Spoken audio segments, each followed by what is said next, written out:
तो भाई इस वीडियो में हम करने ये वाले हैं कि जल्दी से एक नज़र एक्सपोनेंशियल फंक्शंस पे दौड़ाएंगे और फिर उसकी मदद से हम आज एक्सपोनेंशियल डीके का तस्वुर समझने की कोशिश करेंगे।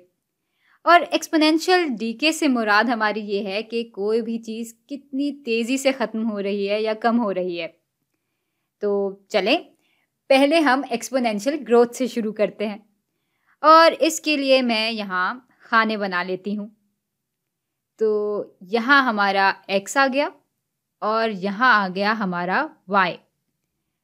अच्छा, अब हम कह देते हैं कि भाई हमारा जो x है वो जब 0 के बराबर है तब y बराबर है 3 के।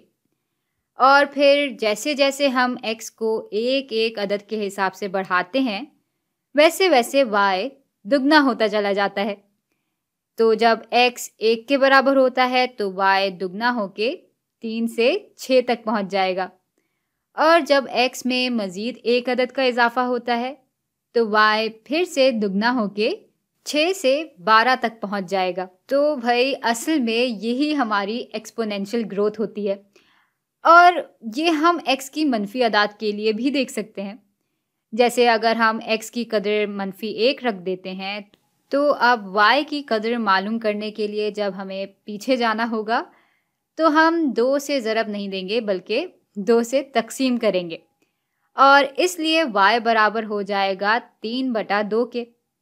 लेकिन हाँ, जब हम x को -1 से 0 तक पहुंचाते हैं तो y दुगने हिसाब से ही बढ़ेगा और 3/2 ज़रब 2 इस 3 के ही बराबर हो जाता है। और अब अगर हम इस सिलसिले को आगे तक लेके जाना चाहें तो ये ऐसे ही आगे बढ़ता चला जाएगा। अच्छा, अब इसी चीज़ को हम इक्वेशन की मदद से भी दिखा सकते हैं। तो हम ये कह सकते हैं कि y बराबर है, और इसको हम y इंटरसेप्ट भी कह सकते हैं या इब्तिदाई कदर भी कह सकते हैं। तो y इसके बराबर होता है ज़रब हमारे मुश्तरका तनासब यानी कॉमन रेशो, जो कि वो कदर है जिससे हम हर बार y को ज़रब दे रहे हैं अपनी अगली कदर तक पहुंचने के लिए। तो इस मिसाल में हमारा कॉमन रेशो है 2 और भाई इस कॉमन रेशो की ताकत हो जाएगी x के बराबर। तो ये है हमारी इक्वेशन जो कि इस एक्सपोनेंशियल ग्रोथ को दिखा रही है और इसको हम किसी भी कदर के लिए परख सकते हैं। मिसाल के तौर पे अगर इस इक्वेशन में हम x की कदर 2 डालें तो y बराबर होगा 3 ज़रब 2 की ताकत 2 के, और 2 की ताकत जब 2 होती है तो वो असल में बराबर होता है 4 के। और भाई 3 ज़रब 4 बिल्कुल बराबर होते हैं इस ही 12 के।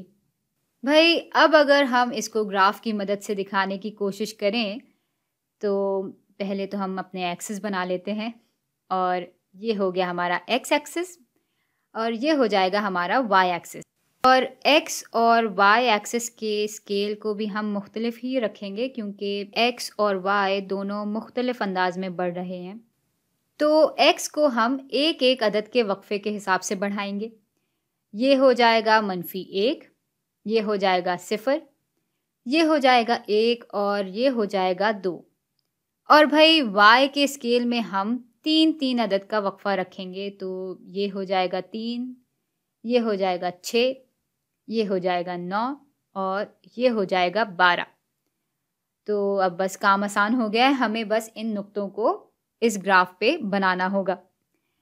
तो भाई जब x -1 के बराबर है तब y बराबर है 3/2 के, यानी इस 3 का आधा, तो ये नुक्ता कुछ यहाँ आ जाएगा। और जब x 0 के बराबर है तो y बराबर हो जाता है 3 के, और जब x 1 के बराबर है तो y बराबर हो जाता है 6 के। तो ये नुक्ता कुछ यहाँ बनेगा। और भाई जब x बराबर है 2 के तो y बराबर हो जाता है 12 के, और जब हम इन नुक्तों को आपस में मिलाते हैं तो हमारे पास इस किस्म का एक कर्व आ जाता है। अब भाई इस कर्व की कुछ दिलचस्प खुसूसियात हैं और उनमें से कुछ चीज़ों के बारे में तो हम बात कर ही चुके हैं और कुछ के बारे में हम अभी बात कर लेते हैं। तो भाई इनमें से एक बात तो ये है कि जैसे जैसे हम x की मनफी इकदार की तरफ बढ़ेंगे, वैसे वैसे हमें y की इंतहाई छोटी छोटी इकदार मिलती जाएंगी। लेकिन इसके बावजूद भी y की इकदार कभी भी सिफर के बराबर नहीं होगी, चाहे x की कदर कितनी भी मनफी ही क्यों ना हो जाए। भाई इसका मतलब असल में ये है कि कर्व का ये हिस्सा जो है, जो बाएं तरफ जा रहा है, वो x एक्सिस से करीबतर होता चला जाएगा, लेकिन वो कभी भी इस x एक्सिस को छुएगा नहीं, जबकि कर्व का ये हिस्सा इंतहाई तेजी से बढ़ता ही चला जाएगा। और जैसा हमने अपनी पिछली वीडियोस में भी देखा है कि इस किस्म का एक्सपोनेंशियल ग्रोथ के फंक्शन का जो ग्राफ होता है, वो किसी भी लीनियर ग्रोथ फंक्शन को वक्त के साथ साथ आराम से पीछे छोड़ सकता है, क्योंकि ये इतनी तेज़ी से बढ़ रहा होता है। अच्छा, तो अब ज़रा हम इस वीडियो के असल मकसद की तरफ बढ़ते हैं, जो कि असल में एक्सपोनेंशियल डीके को समझना है। और साथ ही साथ हम ये भी देख लेंगे कि एक्सपोनेंशियल ग्रोथ और एक्सपोनेंशियल डीके किस तरह से मुख्तलिफ या मिलते जुलते हैं।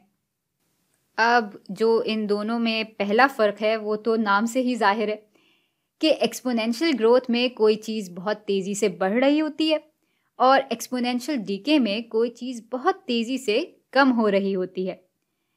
तो भाई इसको दिखाने के लिए भी हम यहाँ पे दो खाने बना लेते हैं।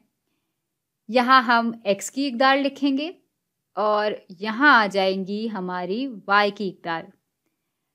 तो अब चलें फ़र्ज़ करते हैं कि हम एक ही जगह से शुरू करते हैं, यानी यहाँ भी जब x सिफर के बराबर है तो y बराबर होगा 3 के। और भाई यहाँ हो ये रहा है कि हर बार y 2 गुना बढ़ने के बजाय 2 गुना कम हो रहा है, यानी y की कदर हर बार आधी हो रही होगी जैसे जैसे x एक एक अदद के हिसाब से बढ़ रहा होगा।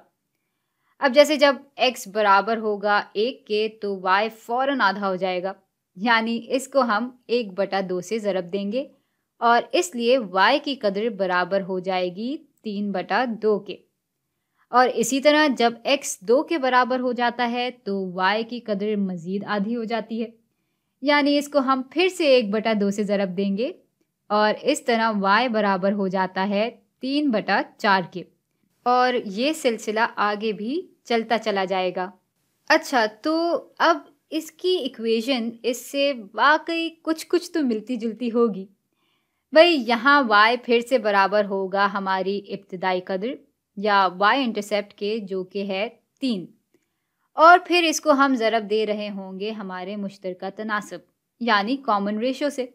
और यहाँ हमारा कॉमन रेशो क्या होगा? भाई जैसे जैसे हमारा x एक एक अदद के हिसाब से बढ़ रहा है, वैसे वैसे y किस तनासब से बदल रहा है, यानी हम किस कदर से बार बार इसको ज़रब दे रहे हैं अपनी अगली कदर तक पहुँचने के लिए। भाई इस मिसाल में हम y को बार बार 1/2 से ही ज़रब दे रहे हैं, तो यही हमारा कॉमन रेशो है और इसकी ताकत हो जाएगी x के बराबर।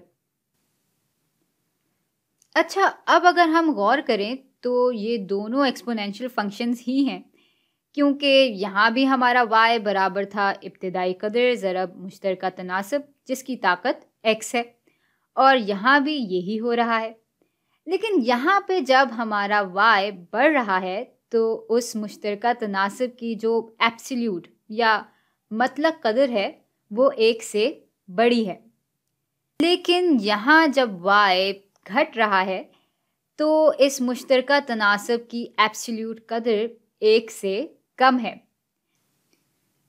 और भाई ये बात हमें बिल्कुल समझ में आती है और जायज़ भी है, क्योंकि जब मुश्तरका तनासब की एब्सोल्यूट कदर 1 से कम होगी, मसलन अगर ये तनासब 1/2 है या 1/8 है या 0.9 है, तो जैसे जैसे हमारा x बढ़ेगा वैसे वैसे हम y की इब्तिदाई कदर को इसी तनासब से तकसीम करते चले जाएंगे और इस तरह वो हर बार मज़ीद घटता ही चला जाएगा और y की कदर कम से कमतर होती चली जाएगी।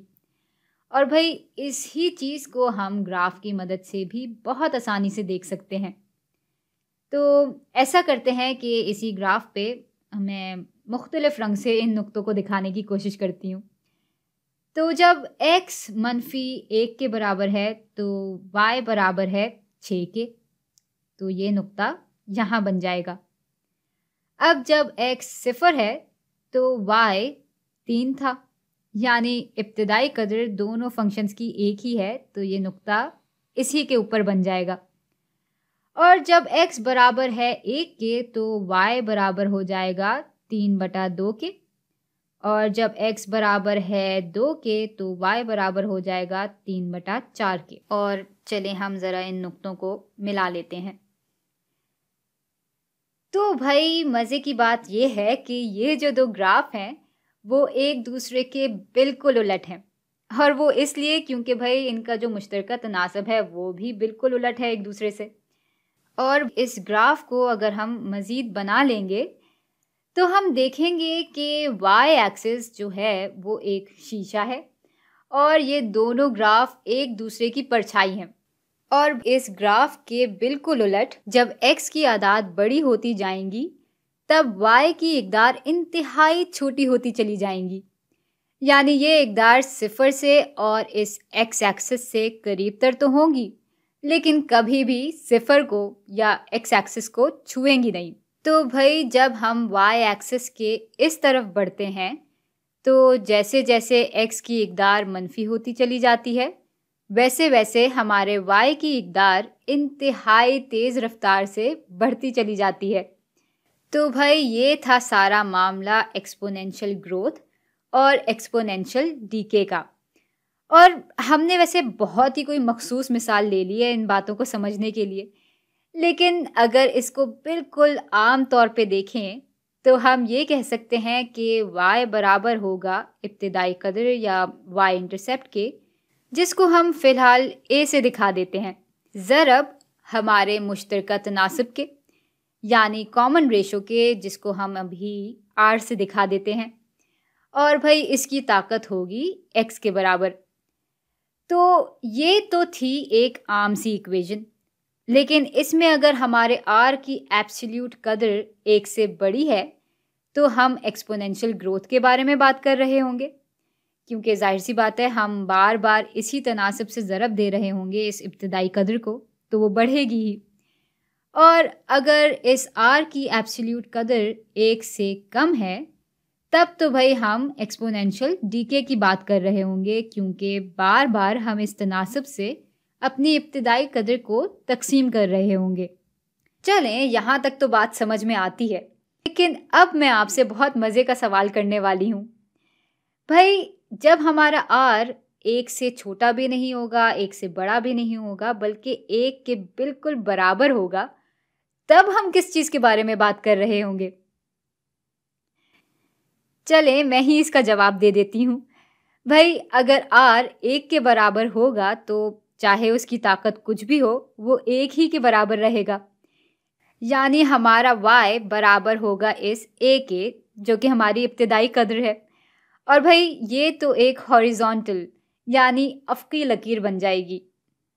इसलिए जब इस फंक्शन में r 1 के बराबर होगा तो ये फंक्शन बिल्कुल भी एक्सपोनेंशियल नहीं रहेगा, बल्कि एक लीनियर फंक्शन में तब्दील हो जाएगा।